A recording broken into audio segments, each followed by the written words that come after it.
Bom, tudo bem, meus telespectadores aqui do Avenauer. Esse aqui é o terceiro que estamos gravando no ano de 2023. Bom, antes de mais nada, quero pedir para você se inscrever no canal, ativar o sininho e fazer tudo que todo mundo pede aí. Eu vou pedir também. Mas eu vou falar um negócio pra vocês. Se tem um episódio que eu tô nervoso, Heitor... Tá empolgado, né? Eu tô empolgado. Todos Esse nós. episódio aqui. O cara acabou de chegar da Europa, veio direto pra gravar o podcast com a gente. Eu tô com nada mais, nada menos aqui que Sérgio Sete Câmara. Serginho, cara, muito obrigado. Beleza? Muito obrigado por ter vindo aqui. Eu que agradeço vocês. Até agradecer o Flávio, tá ali atrás das câmeras, agradecer ao Flávio por ter aceitado aqui aceito o nosso convite. Quando ele falou que você viria para fazer o podcast com a gente, realmente eu fiquei muito contente. Conheci o Serginho lá na corrida da Porsche, mas antes conheci o pai dele lá em BH, intermediado pelo Reginaldo Leme. E foi um negócio muito, muito legal, né? Porque o seu pai me tratou muito bem lá em BH. E quando a gente foi te conhecer lá no autódromo, o Heitor e eu, o Heitor estava comigo, a gente ficou surpreso, porque um cara do seu calibre, né? Eu vou falar daqui a pouco um pouco ali do super-homem que você é, mas, pô, tratar a gente tão bem, você deixou a gente entrar no carro da Porsche. Dentro do carro, né? Dentro do carro. Então, a sua humildade realmente deixou a gente muito contente, Serginho. Não, eu que agradeço vocês aí pelas palavras. Foi um prazer receber vocês lá na Porsche. O automobilismo vive dos fãs, né? A gente tem que se aproximar ao máximo. É um esporte que, por natureza, já é um pouco distante, né? Da realidade da maioria das pessoas. Não é todo dia que as pessoas vão num autódromo como vão, por exemplo, num campo de futebol. Exatamente. Então, eu sempre tento me aproximar ao máximo e tornar a experiência do fã ou da pessoa, do amigo, de um parente que vai lá nas pistas melhor possível. Que legal. Fico feliz de saber que vocês gostaram. A corrida foi uma bagunça, né? Que teve um safety car, a gente ficou dando volta de bandeira amarela, mas, bom, que vale a experiência. Mas até isso foi legal. E depois ainda curtimos o show do Capital Inicial, lá todo mundo junto. Foi animal. Bom, Sérgio Sete Câmara aqui tem uma carreira no kart muito vencedora. Mas eu vou falar para ele da carreira pós-kart aqui. 2016, contratado pela Red Bull Junior Team. Em 2019, a gente estava conversando aqui um pouco antes, virou super-homem, porque para você ter uma super licença da Fórmula 1, andar a mais de 300 por hora, colado no chão, você tem que ser o super-homem. Em 2019, a super licença. Em 2020, piloto reserva da Red Bull, piloto de desenvolvimento da McLaren. E em 2021, foi para a Fórmula E, onde é piloto hoje da Fórmula E, mas em 2021 estava na Dragon Penske Autosport. E hoje é da equipe... NIO 333, é isso aí? Exatamente, NIO 333. E como que tá essa temporada, Serginho? Vamos começar com essa pergunta aí. Como que tá essa temporada? Quantas corridas você já fez? E como que tá a expectativa pro resto da temporada? Foi uma temporada que começou difícil, porque envolveu uma mudança de equipe e uma mudança de carro, né? Como você bem disse, mudou para a geração 3 os carros da Fórmula E. Então, muita coisa acontecendo ao mesmo tempo. Eu tive que acostumar com um carro completamente novo. As pessoas que eu estava trabalhando lá na Dragon, que é uma equipe que eu me sentia super em casa. Se aparecesse uma matéria nova, um carro novo, tem que aprender sistemas, tudo do zero. Eu já sabia como trabalhar com aquelas pessoas. Eu diria que seria o mesmo que aqui na Aquavero mudar todas as pessoas e ter que entregar os mesmos resultados no dia seguinte. Não vai acontecer, né? Vocês vão ter que reconstruir tudo. Então... acho que os primeiros 2 meses foi muito isso, sabe? A primeira corrida no México, lá na Arábia Saudita também. Depois na Índia, eu consegui o meu primeiro bom resultado do ano, foi um 5º lugar, foi o melhor resultado da equipe nos últimos 4 anos, eu acho. A NIO foi uma equipe que, quando ingressou no campeonato, ela foi campeã com o Nelsinho Piquet. Foi o primeiro piloto campeão da Fórmula E, foi um piloto brasileiro, o Nelsinho Piquet. Com a NIO, que é a minha equipe. Só que depois ela deu uma caída, ficou alguns anos performando ali mal, sendo uma das últimas equipes do grid. E esse ano parece que deu um salto de novo pra frente. Então, consegui beliscar aquele 5º lugar, 10 pontos. A última corrida na África do Sul não foi tão legal. E agora no Brasil, tentar dar a volta por cima de novo e voltar a pontuar, voltar a obter resultados legais. Que legal. A gente vai falar um pouco da Corrida do Brasil um pouco na frente, mas eu queria ir lá no começo. Saber de você como que foi o seu início, né? De onde que veio essa paixão por automobilismo e como que foi o início da sua carreira, Serginho? No Brasil tem bastante influência, né, sobre automobilismo. Eu estava falando aqui com vocês antes do podcast começar. Vocês têm um conhecimento bom de automobilismo? Falei, 2009, tal equipe era a melhor da Fórmula 1, vocês estão sabendo. Não é bem comum isso. Talvez se a gente tivesse em outro país aqui, não é um conhecimento comum. No Brasil tem muita influência por conta primeiramente do Emerson Fittipaldi, depois Nelson Piquet, Senna, Massa, Barrichello e vários outros, né, que tiveram passagens mais curtas pela Fórmula 1. Mas teve os 3 principais, né, que foram campeões. Então, tem uma influência muito grande e não foi diferente comigo. Eu assistia Fórmula 1 com meu avô, com meu pai, todo domingo, acordava cedo e assistia. Começou ali minha paixão pelos carros. E até que meu pai cometeu a loucura de me levar num kartódromo, né? Onde tudo começa sempre, né? Perguntava pra um menino de 6 anos se ele queria experimentar. E aí começou. Mas, pra ser sincero, eu sempre digo isso. Eu não consigo perceber o momento que o negócio tomou proporção séria e que passou a fazer parte da minha vida. E, de repente, tem que falar com a escola que talvez vai faltar 2 dias de aula pra ir numa competição. E acontece de uma forma que... Foi natural, né? Natural, mas rápido também. E, de repente, aquilo é a coisa mais importante da minha vida, no caso. Que legal. Foi assim que começou, pelo kart.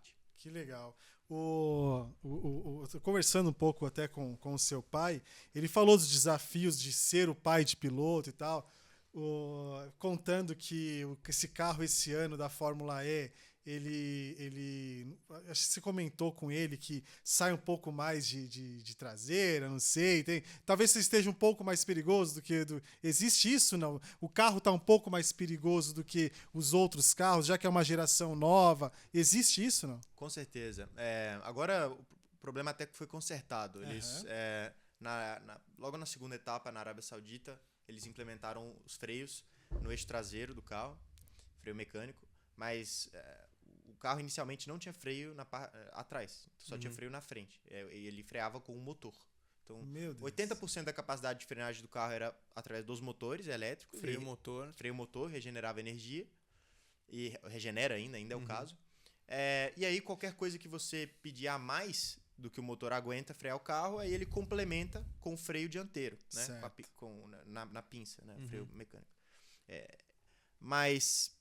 Esse carro, ele anda mais, se não tiver limitador de velocidade, ele anda mais do que um F1, não? Não. O carro de Fórmula E, não. Atualmente, ele tem uns quase 500 cavalos, né? Porque a gente fala em quilowatts, né? Sim. Mas convertendo dá quase 500 cavalos. Tem a possibilidade de chegar bem mais do que isso, porque o carro tem 2 motores e atualmente a gente só usa o motor traseiro. Certo. Então, se existe a opção de habilitar o motor da frente, e aí eu não tenho o número aqui, mas imagino que ia chegar ali por volta dos 700 cavalos. E o motor 100% elétrico, né? Diferente da Fórmula 1 que eles têm. O carro é completamente híbrido. 100% elétrico. 100% elétrico, completamente. Legal. Mas, tava falando, né? Aí tinha esse problema, não tinha freio atrás. Então, se desse algum problema com a bateria ou com os motores, e de repente não existisse mais o freio motor, sobrou 20% de freio. Você dava de cara no... Meu Deus. E era o que estava acontecendo. Até nos treinos, até tive uma batida forte com isso. Acho que é isso que meu pai se referia. Mas a FIA corrigiu o erro já, então agora os carros têm um freio bem pequeno, parece um freio de bicicleta quase. Mas ele é usado só para caso de emergência. Então, caso faltar... dá um problema na bateria ou nos motores, aí o carro aciona esse freio, ele empena o freio todo, o freio acaba destruindo todo, mas ele serve para parar o carro mais segura, uma única vez. Segura o carro. Então, o carro continua sendo bem mais rápido que a geração anterior, é um carro bem mais arisco, tem muito mais potência, mas acredito que em termos de segurança agora a gente já tá tranquilo. Acaba sendo mais legal pra tocada, né? É mais entra legal. Um pouco mais o braço do piloto ali. O carro é mais legal, é mais arisco, só que principalmente na parte da tração.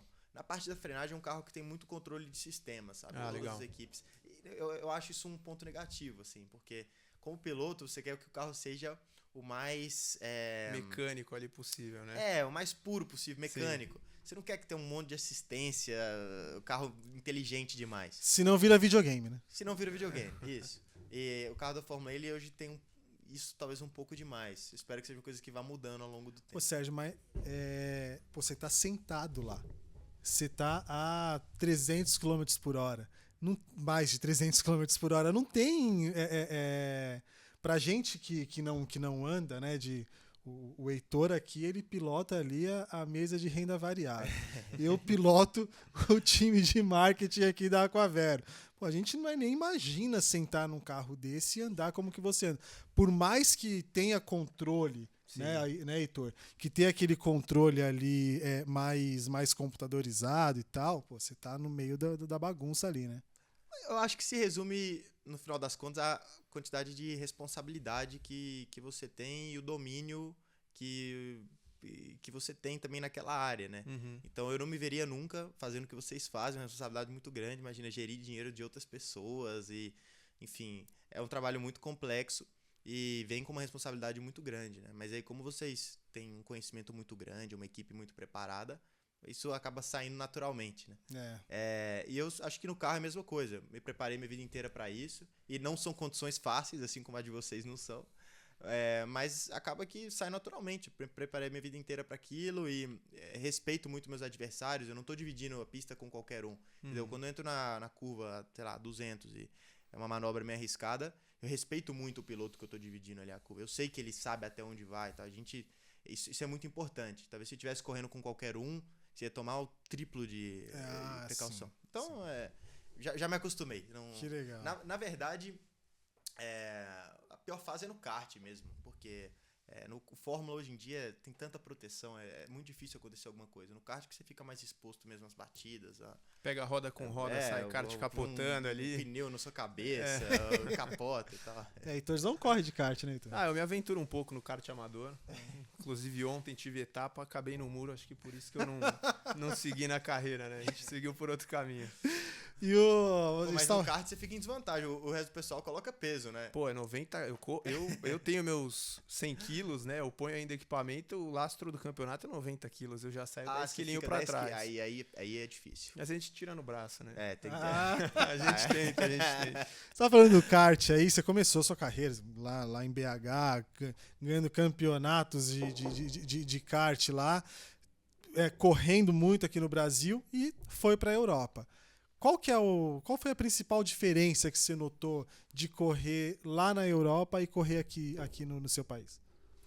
A principal diferença é o conforto É a resposta mais óbvia, mas senão estaria mentindo.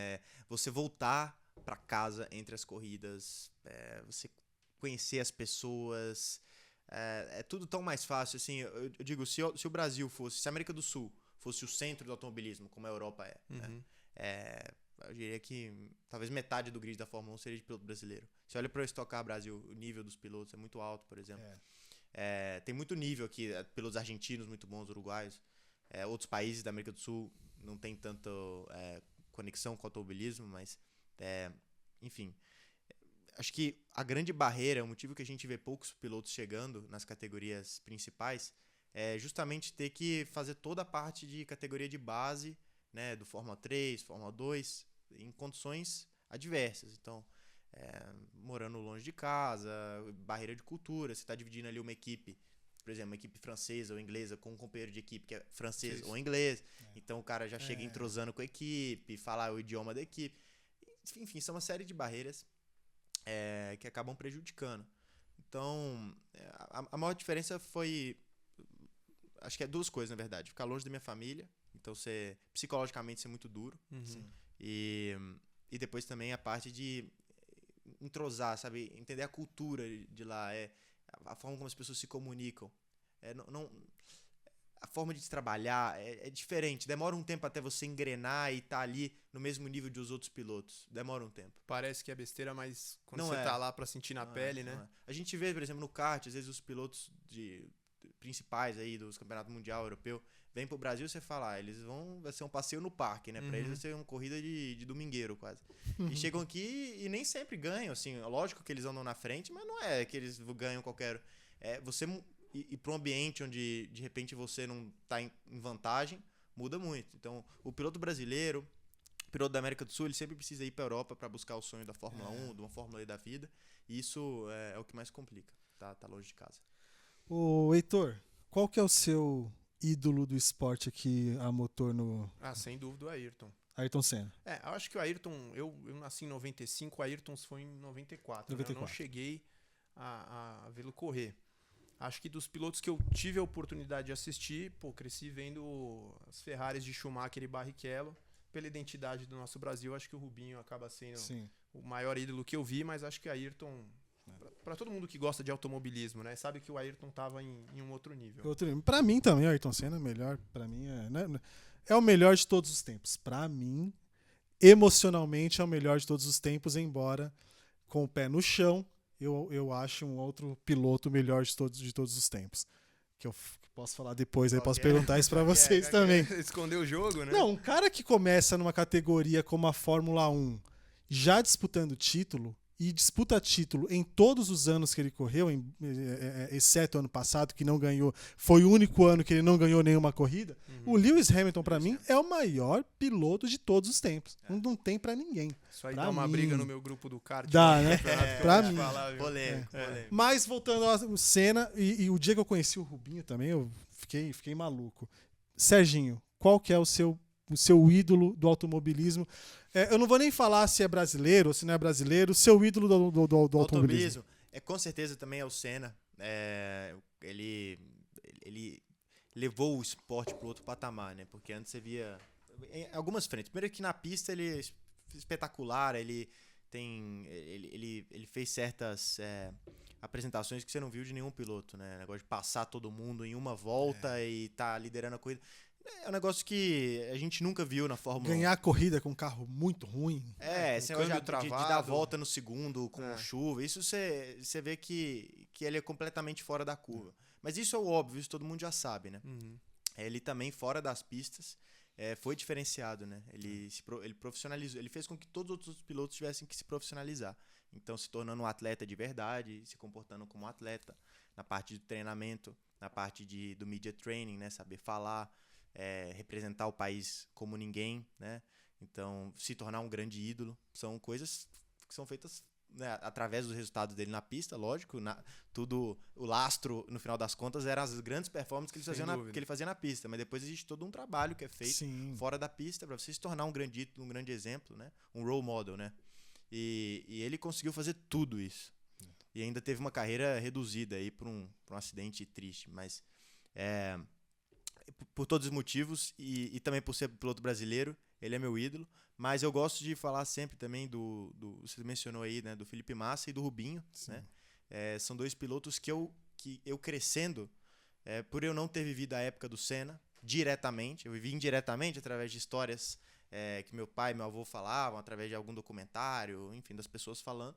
Mas os pilotos que eu realmente vi andar de Fórmula 1 enquanto eu crescia, e quando eu me apaixonei pelo esporte, foi o Felipe Massa na Ferrari, aqueles anos que ele estava andando muito bem na Ferrari. Não foi nem o Rubinho, então. E depois um pouco o Rubinho também na Brown, né? Teve aquele ano da 2009. Brown, que ele estava ali com o Button. Os dois, que era pra ser dele, aquele campeonato. Que era pra ser dele. Ou pelo menos a corrida do Brasil era pra ser dele. Eu tava no setor G lá em 2009, na hora que... No setor G você não vê a largada. Não sei se você já ficou no setor G. Sim. Você não vê a largada, né? Lá em Interlagos. Só que na hora que larga, na hora que aponta pro S... Você já começa a ver. Se você for ver o vídeo hoje, você vê que vai ter parece gritando gol. É o Rubinho na frente do Button ali. Do Button.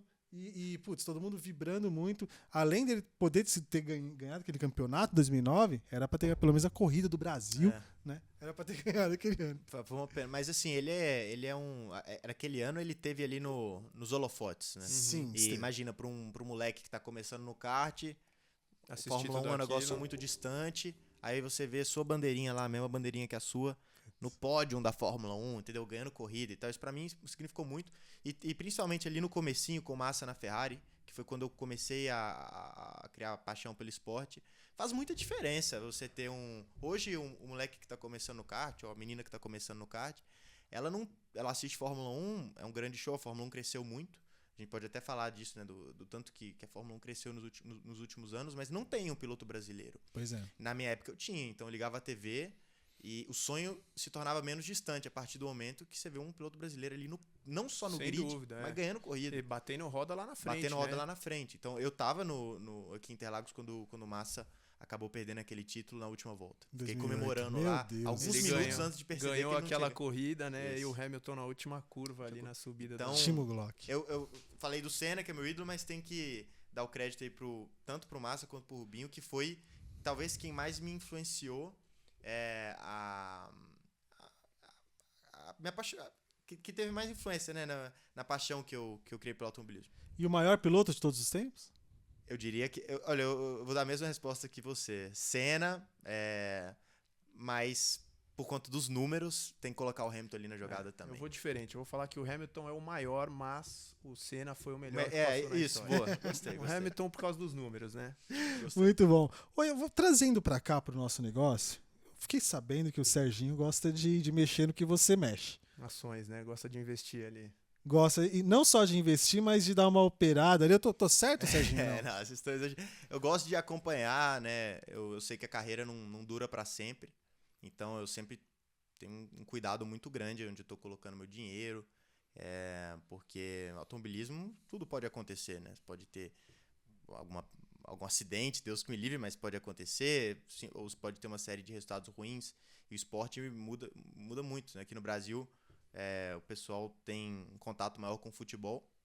Muitas vezes você pode se encontrar vibrando um jogador e falando muito bem, aí ele deixa de fazer gol durante 3 jogos seguidos, você tá xingando... Pra virar vilão é rapidinho, Você tá né? xingando a família do cara inteiro, entendeu? Que é o que o pessoal faz, infelizmente, com os atletas. Tem memória muito curta. Até daqueles que são ídolos do clube, muitas vezes. Sim. Então o esporte, ele pune nesse sentido. É muito orientado ali pela performance... Agora, não importa o que aconteceu um mês atrás. Pois é. Então, por conta disso, né, eu tenho essa curiosidade de saber pelo menos tá meu dinheiro e tal. Não fico ali operando, fazendo day trade, essas coisas, nada disso, mas fico sempre olhando e buscando aplicar meu dinheiro nos lugares que eu vejo assim, a longo prazo que vai dar certo. O cara que tem a coragem e se preparou pra correr a 300 km por hora aí com outros 19, pô, o cara tem um apetite a risco aí, né? Acho que mais pra frente, não sei se tá investindo em ações ainda, mas mais pra frente, de repente, pô. Não, quase tudo meu é ação. Olha lá, tá Quase vendo? tudo O é cara ação. tem um apetite a risco. Tenho. Eu gosto. E também, assim, eu tô morando já há 10 anos fora do Brasil. Uhum. E aqui no Brasil tem muito esse negócio de renda fixa, né? Tem. E lá fora agora tá voltando um pouco também, mas nos últimos anos a remuneração era quase zero. Uhum. Então não tinha muita opção. Ou você investia no setor imobiliário ou em ação. Talvez tenha algum outro veículo aí muito elaborado que eu não tenho acesso, mas as opções mais óbvias que chegaram até mim foram essas duas. Então acho que por isso que eu tive essa tendência de gostar mais de renda variável, e talvez também um pouco do apetite, né? Você falou um cenário que dá até saudade, viu? Quando a gente tava com a taxa de juros ali na casa dos 2%, aí não tem jeito, o pessoal tem que ir pra bolsa, se quiser rentabilidade, tem que se expor um pouco mais. Hoje o cenário tá um pouco diferente, estamos quase nos 14% ainda, aí veio eu que trabalho diretamente com ações, para falar de renda fixa, aí já me cutuca onde eu não tô gostando muito ultimamente. Mas voltando aqui para o automobilismo, a Fórmula E, eu lembro que ali no Sambódromo, onde vai ser o circuito da corrida aqui no Brasil, teve Fórmula Indy, né? E agora estão trazendo a Fórmula E, o prefeito assinou por 5 anos ali com a categoria. E como que tá a expectativa? O que você acha dos circuitos? Já deu uma olhada ali de como que vai ser o traçado? O que você tá achando, Serginho? Então, geralmente eu só olho o circuito uma semana antes da corrida, quando eu vou fazer simulador. Pro Brasil, eu vi o circuito um pouco... A gente só tem um modelo... Eu não conheço muito bem São Paulo, né? Eu conheço, assim, Interlagos Os cartódromos. Eu conheço os cartódromos.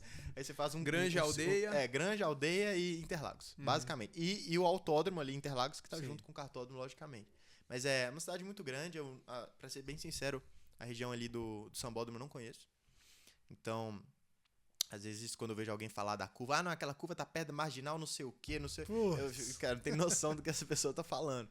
A gente sempre recebe o modelo 2D, que é uma foto, assim, vista de cima mesmo. De cima do traçado, né? Você literalmente vê o formato da pista, mas como se fosse um desenho mesmo. Sim. Não é bem uma visão da rua, né? Igual daquele Google Street View. Sim, não é isso, assim. Então, eu só sei mais ou menos o formato. Por ser o sambódromo, também sei que as retas são bem largas, então vai ter bastante espaço para ultrapassar. Legal. Quando é uma pista estreita, é mais fácil, né? Você puxa o carro 1 metro para dentro, aí você sabe que o outro vai ficar sem ângulo para fazer a curva. Se ele tentar ir mais para dentro ainda, ele possivelmente vai passar reto e você vai dar um X no mínimo, né? Quando é muito largo, mesmo você trancando, ele ainda às vezes consegue passar, ser mais criativo. Ele tem mais alternativas e consegue fazer com que a manobra dê certo, né? Fica mais difícil de defender. Então, imagino que seja uma corrida que vai ter bastante ultrapassagem, por ter retas longas, algumas chicanes, e por conta, né, imagino eu que as retas sejam bem largas também. Mas nunca tive lá no Sambódromo. Nunca tive lá. Ô, Flávio, leva ele agora, quando tiver levando. Eu vou estar lá amanhã. Amanhã a gente vai. Você vai estar lá amanhã. Verdade. Vai ser a primeira vez que eu já vou aproveitar para dar uma olhada na pista, passar informação para a equipe. Que legal. Mas, assim, voltando, né? Acho que vai ser uma corrida interessante, porque algumas etapas da Fórmula E tem menos ultrapassagens. Sim. A Fórmula E, a proposta, né? Para quem está escutando aí e não sabe, é uma categoria 100% carros elétricos. A proposta é a gente trazer as corridas para dentro das cidades. Então, e promover, né, uma energia sustentável, uma mobilidade sustentável. Então, mas por conta disso, várias pistas são bem estreitas, né? Então fica difícil de ultrapassar algumas delas. Essa última de Cape Town, por exemplo, não era tão fácil de ultrapassar, bem estreita. Eu assisti essa corrida. Muito difícil de ultrapassar. Muito difícil. Tem uns trechos legais que vocês pegam, faz a curva um pouco aberta, vocês passam você pega um turbo, isso tem, né? Todas. Aumenta a potência. Isso. Até tenho que ver. Eu vou ver se já consigo ver amanhã onde é aqui de São Paulo. Mas a daqui de São Paulo, eu acho que vai ser aquelas corridas que não vai parar de ter ultrapassagem toda a volta. Assim esperamos, né? Por conta do formato. Mas acho que vai ser bem interessante. E a pegada da Fórmula E tem uma pegada muito sustentável mesmo, né? Vou emendar algumas perguntas aqui. A gente viu um formato aí de pessoas saindo da Fórmula 1 e indo correr na Fórmula E. Aconteceu com o Piquet, com o Di Grassi, com alguns outros pilotos aqui fora do Brasil, mas a gente viu um movimento ao contrário, né? Um movimento contrário. Recentemente foi o De Vries que saiu da Fórmula E e veio correr na Fórmula 1. Você já foi piloto de teste da Fórmula 1, da Red Bull, de desenvolvimento da McLaren, já esteve no circo da Fórmula 1 e hoje está na Fórmula E. O que você pensa? Você acha que faz sentido pensar em uma cadeira na Fórmula 1 ainda ou não? Ou prefere ficar na Fórmula E? E, para finalizar a pergunta, você acha que a Fórmula E é o futuro do automobilismo por ser tão sustentável? Vou começar pela última parte. Essa é pergunta muito difícil de responder. A Fórmula 1 cresceu muito nos últimos anos. Acho que até mais do que outras categorias. Eles estão fazendo uma estratégia mesmo de marketing muito, muito boa. A ida da Liberty ajudou demais. A ida da Liberty ajudou muito. A Liberty também é sócia lá na Fórmula E. Mas realmente a estratégia deles com a Fórmula 1 tá dando muito certo. Assim, hoje focar nos Estados Unidos. Os documentários. Os documentários. Começou lá atrás, né? Primeiro com Drive to Survive, mas toda a estratégia de trazer os Estados Unidos, os carros, o produto tá muito bom, a estratégia deles tá muito boa. Então, por conta disso, a gente olha e fala assim, nossa, é difícil ultrapassar a Fórmula 1, né? Se você olhar o tanto que ela cresceu nos últimos anos, é difícil. Mas, ao mesmo tempo, quando você olha as metas de alguns países já para proibir qualquer tipo de carro a combustão, são muito ambiciosas. E agora, em 2030, 2035, 2040, o que está mais tarde de 2040, por exemplo, tem alguns que já são agora, antes de 2030. Então, olhando por esse lado, a gente fala, como é que a Fórmula 1 vai conseguir ser um campeonato mundial, correr onde eles quiserem, com esse tipo de restrição? Pois é. Vai acontecer muito rápido. Então eu não sei qual que vai acabar pesando mais. Eu não sei o que vai acabar pesando mais. O que eu sei é que a Fórmula E tem exclusividade, né, de ser a única categoria de monoposto 100% elétrica. Então isso é uma exclusividade que a FIA deu pro campeonato. Eu acho que dificilmente a Fórmula E vai querer ceder essa exclusividade, não faria sentido nenhum. E eu acho que um motor, até o mesmo motor híbrido, vai perder relevância muito antes de 2040. Então a Fórmula 1 fica meio que nessa situação, assim... Então, é difícil. Por um lado, eles estão crescendo muito, por outro lado, eu não vejo como eles não vão conseguir migrar para o elétrico. Entendi. E aí, você falou, né, da minha expectativa de talvez ir para a Fórmula 1. O De Vries, ele foi para a Fórmula 1 muito por conta dele ter... Ele fez duas coisas, na verdade. Ele nunca deixou de ter um pezinho na Fórmula 1. Então, ele sempre ficou ali como piloto reserva, um piloto de teste. E 2, ele foi campeão da Fórmula E. Então, mas acabou que no ano que ele foi pra Fórmula 1, até que ele teve um ano ruim. Na verdade, o companheiro de equipe dele, o Stoffel, Van Dorn, que ganhou o título aquele ano. Van Dorn, que também veio da Fórmula 1. Que também veio da Fórmula 1. Mas, basicamente, pra ele ir pra Fórmula 1, primeiro ele teve que fazer o trabalho dele na Fórmula E e ser campeão aqui. Então, acho que não faz sentido eu ficar pensando em Fórmula 1 se eu ainda nem ganhei o título na Fórmula E e não tô disputando o título nesse momento tão pouco. Então, meu negócio é focar em subindo degrau por degrau aqui na Fórmula E, tá correndo numa situação onde eu posso estar brigando por pódios e vitórias e eventualmente campeonatos. Aí sim, imagina, tô na Fórmula E, já fui campeão, tô numa situação muito boa, por que não pensar em Fórmula 1? Eu acho que a Fórmula E dá oportunidade aos pilotos de estarem ganhando corridas, disputando campeonatos. Certo. A Fórmula 1, cara, sinceramente, se você não tiver ali numa Red Bull, numa Mercedes, numa Ferrari... Ah, tá, mas agora, né, a gente tá falando já depois da primeira corrida no Bahrein, a Aston Martin foi bem. Mas assim... Ao longo dos últimos 10, 15 anos, sempre teve uma outra hegemonia, equipe, né, que teve um pequeno sucesso. Mas foram grandes hegemonias, na verdade. Sem dúvida. Grandes. E parece que continua sendo. Então você vai para um campeonato onde você está condenado a ficar ali disputando... a não ser que você faça parte daquela equipe, você nunca vai ganhar uma corrida, a não ser que os dois carros quebrem, né? Mais ou menos. Falando até sobre esse movimento de piloto, as próprias marcas estão migrando, né? A própria Mercedes, ela tem sua equipe na Fórmula 1, teve seu período de hegemonia, mas o De Vries, ele foi campeão correndo pela Mercedes, certo? Ele foi campeão correndo pela Mercedes na Fórmula E, e aí ele teve uma oportunidade de pilotar a Williams, ano passado em Monza. É verdade, que pontuou, né? Pontuou, fez um trabalho muito bom. E aí a Red Bull que acabou selecionando ele. Pulou de casa, né? Pulou de casa. Mas a Mercedes não tá mais na Fórmula E. Existe, no final das contas, essas marcas... Vocês estão acostumados com isso, vocês estão acostumados a mexer com o conselho de empresa, participar de reunião. É um negócio muito burocrático, às vezes muda o que tá sentado na cabeceira da mesa ali, fala, não, agora essa não é mais estratégia da marca, vamos mudar tudo. Exatamente. E aí, de repente, aquele investimento que tinha sido feito, não, já construiu o workshop, já tem tudo. Não. Isso aqui não é mais a estratégia da marca. Porque ele chegou, sentou na cadeira e quer colocar a visão dele. Sim. Então isso acontece muito no automobilismo. Por isso que você vê, assim, de repente a Honda saiu, aí, não, cometemos um erro. Agora voltou, estou falando da Honda no caso da F1. E também na Fórmula E você viu isso acontecer. Então a gente teve a saída da Mercedes, mas aí entrou outras marcas, entrou a McLaren, entrou a Maserati. Isso é muito comum no automobilismo. Muito por conta... que no final das contas são empresas e muda o conselho e aí sai e entra do campeonato. São raros os casos de equipes que passam muitos anos, só quando realmente cria um vínculo tão negócio, grande, né? Com o negócio, que realmente faz parte do DNA da marca. Como é no caso da Ferrari, na Fórmula 1, que é quase que inseparável, e talvez o que está se tornando um pouco a Red Bull e a Mercedes, né? Que hoje em dia também você quase que associa a Red Bull com a equipe de Fórmula 1 e a Mercedes também. Sim. Exatamente. E a gente tá finalizando. E a McLaren, né? Também. E a McLaren. Se bem que a McLaren também tá dando dó. Não sei se você viu a corrida ontem. Complicado. Eles pararam umas 5 vezes no box. Tá. Eu vi os memes lá, completa aí, coloca vintão de GNV aí pra Tava reiniciando o Windows ali. Não, tá difícil. Até quando o Alonso veio, até achei que ia dar uma revivida na equipe. Deu até uma revivida, mas, putz... saiu o Alonso, o negócio começou a cair. Eles sofreram muito com questão de patrocínio, a parte de custos. Aí chegou o Zec lá para dar uma reorganizada e pareceu que estava melhorando, né? Mas esse ano não acertaram no projeto, não. Agora, a gente está finalizando já, mas a questão de visibilidade da Fórmula E. No ano passado, estava numa TV aberta aqui no Brasil, TV Cultura, que não tem tanta cultura assim. TV Cultura não tem tanta presença no automobilismo. Não, é verdade.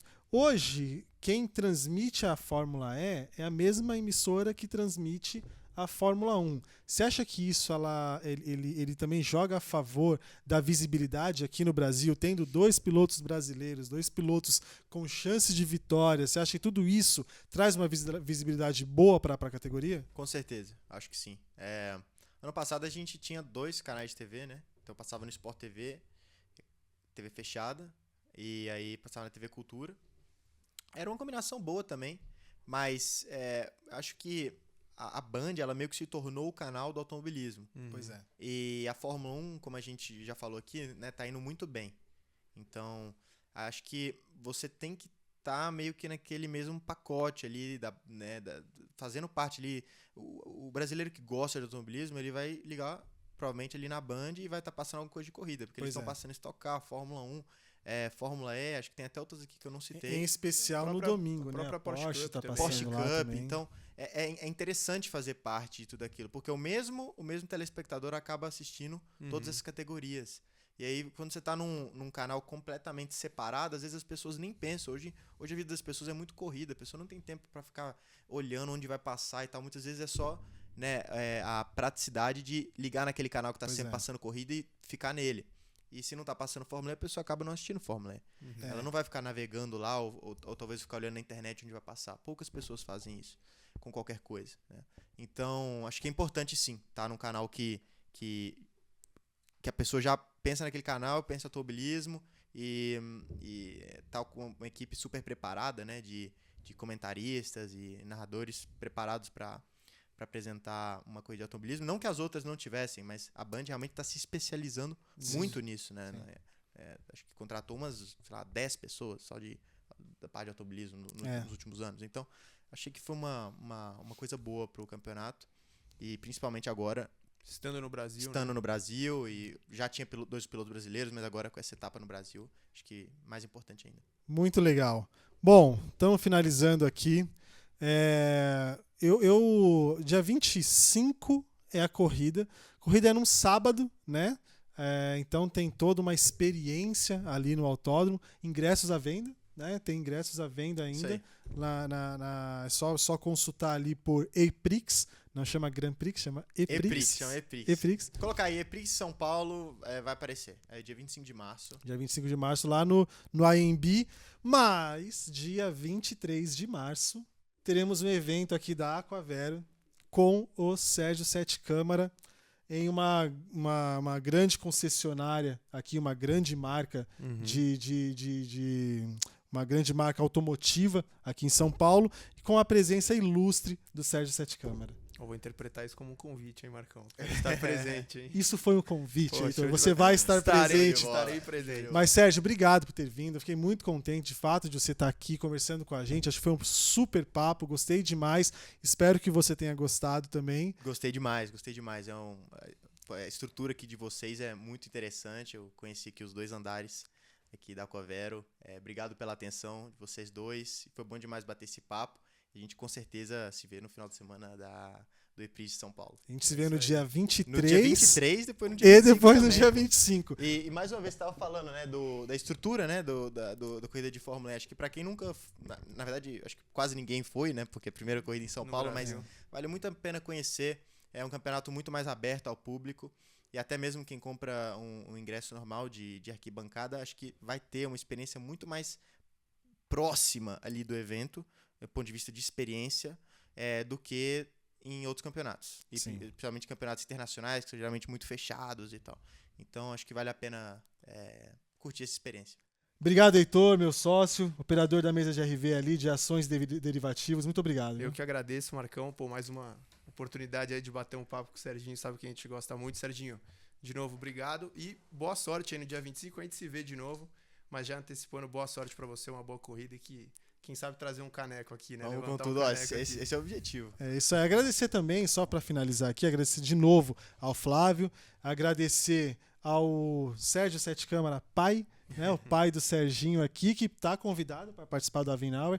Agradecer ao Regi também, ao Regi Leme, também convidado para participar aqui do nosso Avinauer. Gente, muito obrigado. Segue lá, curte, faz tudo o que tem que fazer e obrigado pela audiência. Um abraço.